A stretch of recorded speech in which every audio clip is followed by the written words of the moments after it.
What's going on, everybody? C4, welcome back to more C4. We got the winter hat on. Got I don't know, Americans. Got 30 centimeters of snow. So I feel like it's very fitting for the day. Let's talk about the Eagles. It's the off season. So if you've been rocking with this channel throughout the regular season, there's only so much that I can really talk about. I can react after the games with most. I'm not going to break down the X's and O's. There's way better channels that already do that. That'd be too much time. More of an opinionated channel on all things Eagles, but it's the offseason. We got a lot of stuff, a lot of content coming your way. Probably going to try to get an Eagles mock draft done at some point this week. But today, the big news is that our coaching staff got poached. Shane Steichen went off to be the new head coach for the Indianapolis Colts. That's a pretty good hire. You got to remember, man, when Shane Steichen was announced to be part of Nick Sirianni's coaching staff, we're all like, who the hell is this guy? He was pretty damn good. I don't really think there's too many games that I've ever really criticized the Eagles' offensive play calling, at least this year. Maybe there's a couple times where it's like the run-pass balance seemed a little off, or maybe the running back rotation. But I mean, we always know the running back rotation back in the day was Deuce Staley, wasn't even connected really to the offensive coordinator. But generally speaking, Shane Steichen, that's a big loss. I think he's a great hire for the Colts. He's going to be tough to replace.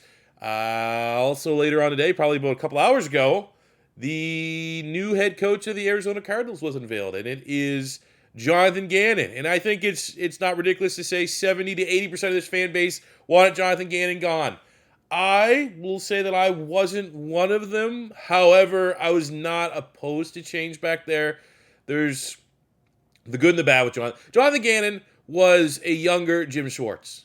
Maybe not the same stylistically, but I felt like both those DCs were inconsistent. And it's an offensive league. There's no defensive coordinator in this league. There's no head coach. There's no defensive head coach in this league that constantly pitches shutouts on the defense. It's an offensive league. So that being said, it still felt like going back to Jim Schwartz. It's like for every good week, they had the defense playing like an elite unit. It was either like the next week, you knew like a bummer, an absolute stinker was coming. There was no consistency. It was hot and cold. And I felt like that with Jim Schwartz. Sometimes Jim Schwartz was outstanding. And then you'd have like the sticks defense and just completely overthink it and not be able to make adjustments. But generally speaking, I think Jim Schwartz will look back. He won us a Super Bowl. And, it was a game that they all made big time records and Brady threw for 7,000 yards. It wasn't an impressive defensive showing, but when he needed to, he was able to generate. He was blitzing. He was aggressive, got the sack by Brandon Graham, and that was full credit to Jim Schwartz. So I think, generally speaking, Jim Schwartz was kind of, his time ran thin for most fans when it came to an end. And it was like, all right, best of luck to you elsewhere. Thank you for the good, the bad, and the ugly. It's time to move on. And I feel like that's the same thing. History's repeated itself with Jonathan Gannon. Jonathan Gannon always beat up on bad quarterbacks like he should, right? And that's not the case. Not every DC can play and beat the teams they're supposed to beat. And I felt like, generally speaking, Jonathan Gannon's defenses did that. In games that we are supposed to win, in games that we're not going up against great quarterbacks, Jonathan Gannon's defense shut that shit down, which should be commended to a certain extent because especially in the NFC, not a lot of good quarterbacks in the NFC. Jonathan Gannon is a great regular season coordinator for the Philadelphia Eagles because there's not many good quarterbacks in the NFC. But anytime he did go up against a good quarterback, it was brutal. Soft zones, letting those quarterbacks dink and dunk, kind of just playing for the red zone. It was, I don't know, man. I'm a little bit older. I think most people probably watching this remember Jim Johnson. If not, Jim Johnson, he's everything that I think almost every Eagle, he's almost everything every fan wants their defensive coordinator's mentality to be. He was the most aggressive defense, and it worked. But he was like the most aggressive defensive coordinator. He's just like, I'm blitzing every time, and it worked. And I feel like that, especially for Philadelphia, is the kind of DC that we need. I don't know if that's going to work in today's NFL per se, but Gannon and to an extent Jim Schwartz, like the Jim Schwartz sticks defense and the soft zone defense of Jonathan, it's not the identity. It's not the culture that we have in Philadelphia. I think most Eagle fans would be like, all right, if the Chiefs are getting 35, they'd rather it be like we beat the shit out of Mahomes, and he was able to kind of catch us on a couple blitzes here or there to get to 35, versus giving up 35 by literally letting Kelsey just be wide open every single play. You know what I'm saying? Like, there's different ways that you can have your death by 1,000 cuts, and I'd much rather it be while we're trying to blitz the ever-living shit out of the other team's quarterback. I feel like that's what we need to get back to. So this video is, kind of who I think is going to take over. And we're going to start on the offensive side. We've been here for quite some time. Here's the background. I think the internal hire of Brian Johnson, who is our current quarterback coach, getting promoted and elevated to the offensive coordinator. I don't even have anybody else for the OC. He is it. Maybe there's a little Gator bias to it, but everything about Brian Johnson. Just look what he did for my webcam's blocking here, but we have the Philadelphia Eagles right down here. He was the quarterback coach. So, obviously, from a week-to-week basis, we don't have any play calling to judge him on. We can only assume he's literally just been here with the development of Jalen Hurts. Jalen Hurts has developed into an MVP finalist-type quarterback, and he is the quarterback coach. Ergo, he must have something to do with it. I don't know what the extent is. I'm assuming it's a lot. You always see him. Honestly, when it was on the sidelines, it wasn't Jalen Hurts sitting and talking with Shane Steichen all the time. Any sideline shot of Jalen Hurts that I remember, he was sitting next to Brian Johnson. Before that, it's like, well, can he be a play caller? Does he have consistency? Is it just Jalen Hurts? Well, I am a Florida Gator fan, so I'll tell you right now. 2018, he was our quarterback's coach, and we had Felipe Franks, who was hot shit.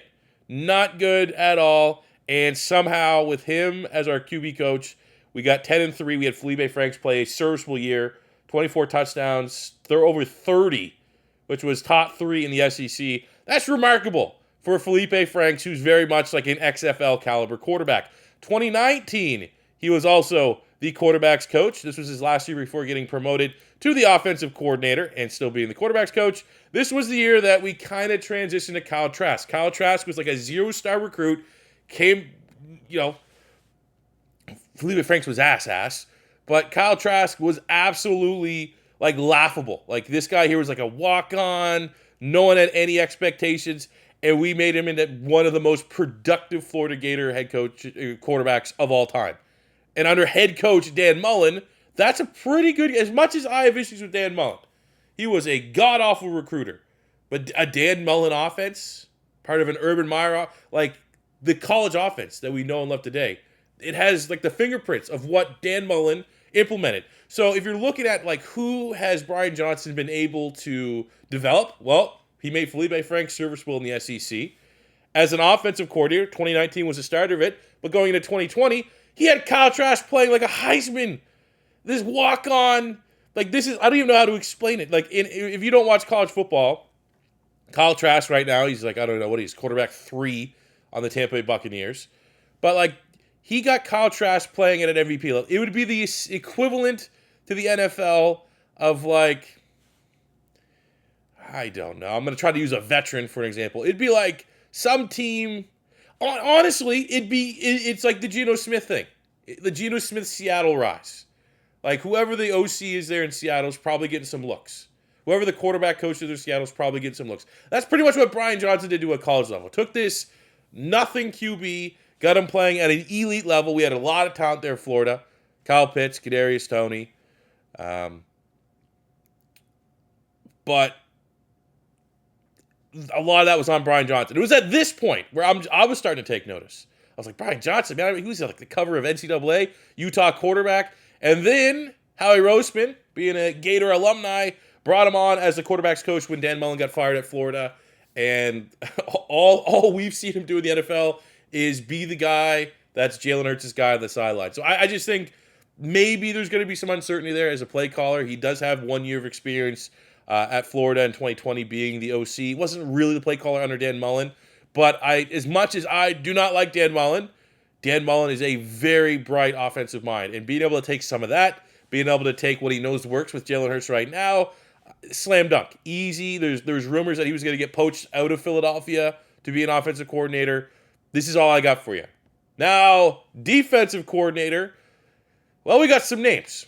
We're going to start with the only guy that I think internally should be considered. That's Denard Wilson. Seems like he got a lot of hype right now. A lot of Eagle beat reporters we're saying that he's a guy to watch. He's a passing game coordinator for the Philadelphia Eagles, defensive backs coach, was a DB coach in 2021, 2022, and it just again same kind of deal as Brian Johnson. How's he going to be as a play caller if he got elevated to this role? We don't know.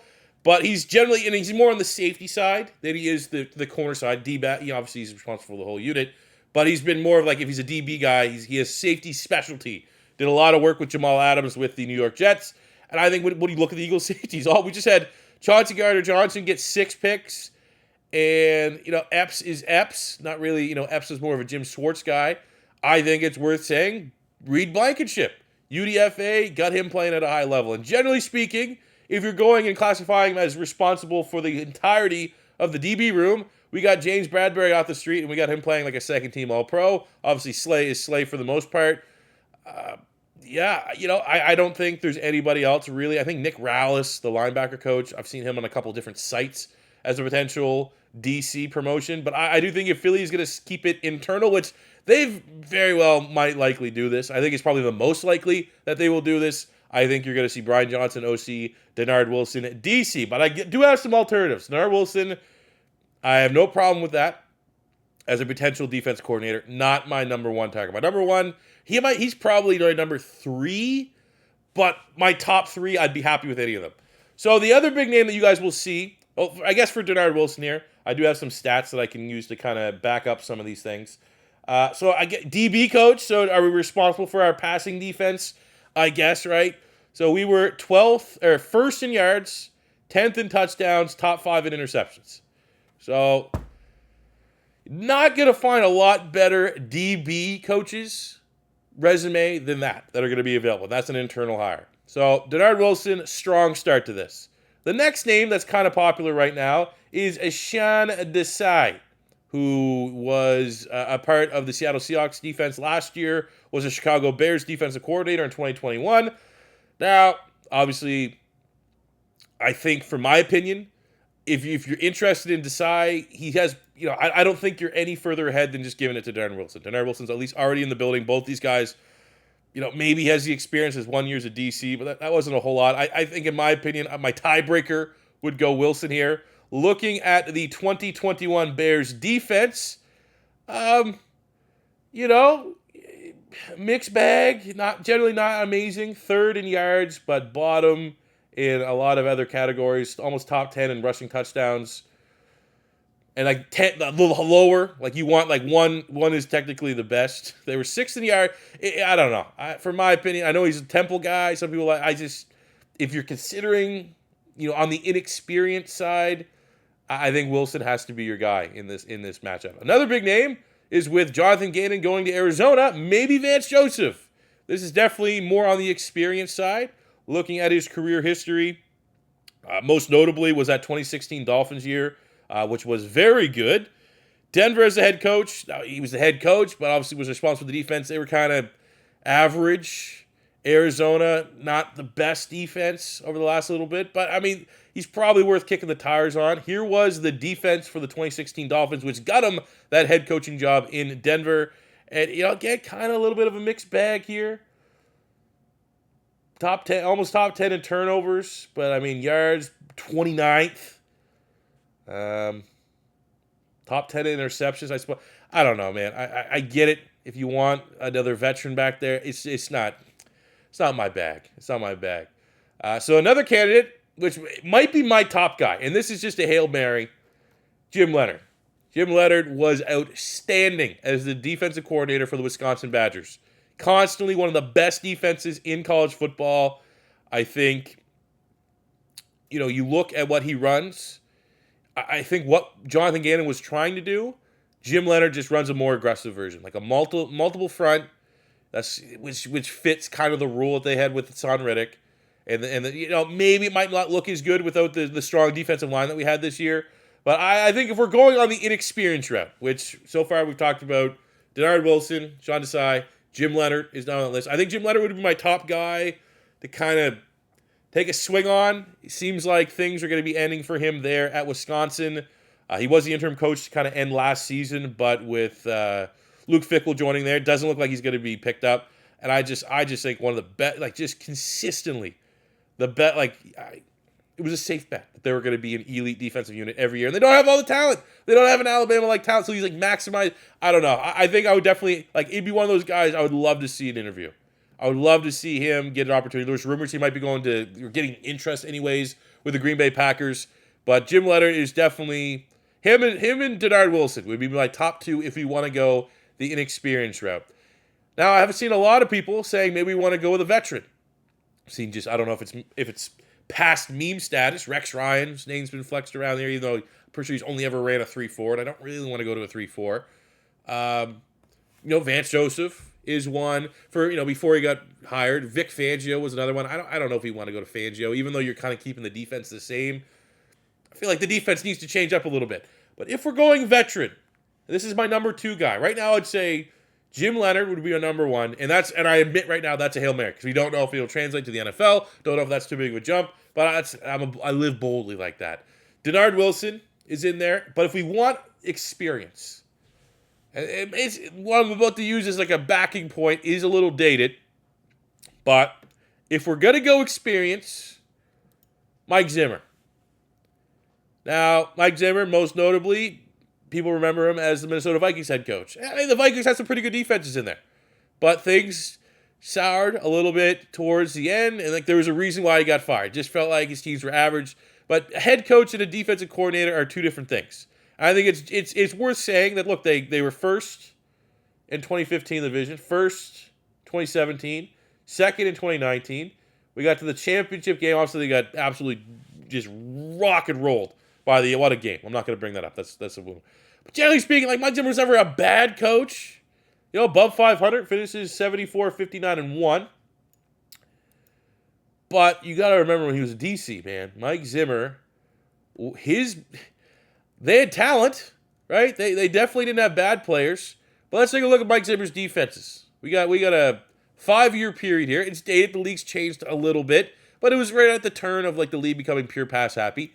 We got 2009 Cincinnati Bengals. Mike Zimmer is their defensive coordinator, and they had the number 6 in terms of points against. And again, you want number 1 is the best defense. Number 4 in yards, 6 in passing yards, 8th in touchdowns. So a top 10 passing offense. Oh, and rushing, just 7th in yards, 7th in yards an attempt. Okay, what about 2019? 2010. It's just 1 year. 2010, yeah, a little bit off the mark here, a little bit, down year. And you're looking at the talent that they have on the defensive side. Best corners, Leon Hall, Jonathan Joseph, solid players. Pass rusher, Geno Atkins, Carlos Dunlap are absolute beasts. But it wasn't like these defenses were stacked.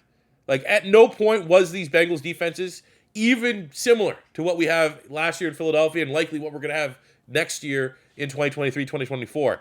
So with, this was an outlier, but we decided to show it anyways. But then you go back to 2011, bounce back. 2011, top 10 defense. We have not top 10, 9th in yards, 9th in touchdowns. Didn't get a lot of picks, but picks are picks. You're not really going to care too much about that. 10th in yards, rushing yards, top 10 in yards per attempt. Okay, what about 2011? Well, pretty good. Another top 10 year, huh? What do you got? 2012. Oh, another top 10 defense. 8th in points for, 6th in yards. Pass defense, pretty solid. Run defense, average. 2013. What about 2013? What's going on here? Oh, just one of the best one of the best units I've ever seen. 5th in points, 3rd in yards, 5th in passing yards. Almost top 10 in touchdowns, 5th in interceptions, 5th in rushing yards, 4th in rushing touchdowns, 15th in yards per attempt. So I think if you're going veteran, I think Zimmer is the veteran. He's the guy that if they don't want to do internal, they don't want to be super bold, they don't want to be absolutely off the charts, I think Zim's the guy. So I'd love to hear what you guys think. Who do you think should be the Philadelphia Eagles offensive coordinator? Who do you think should be their defensive coordinator? Let me know in the comment section below. I think they probably, especially at this stage, it would have been obviously Vic Fangio on the defensive side of the ball if this thing progressed earlier, but sucks to suck when you make the Super Bowl. Yeah, like, it's what happened with Frank Reich, right? Frank Reich, the whole debacle with Josh McDaniels with the Colts, and then Frank Reich got poached, and that was actually kind of maybe the beginning of the downfall of Doug Peterson, because when he started with his internal hires, it never worked. It was suck. It was ass. But Brian Johnson, OC, defensive coordinator, Mike Zimmer, Jim Leonard, Denard Wilson, one of those three. I think we keep rocking and rolling. Let me know what you guys think. I'll see you guys back in the next one. Thank you very much for watching. Like, subscribe, all that cheesy YouTuber stuff. Peace out.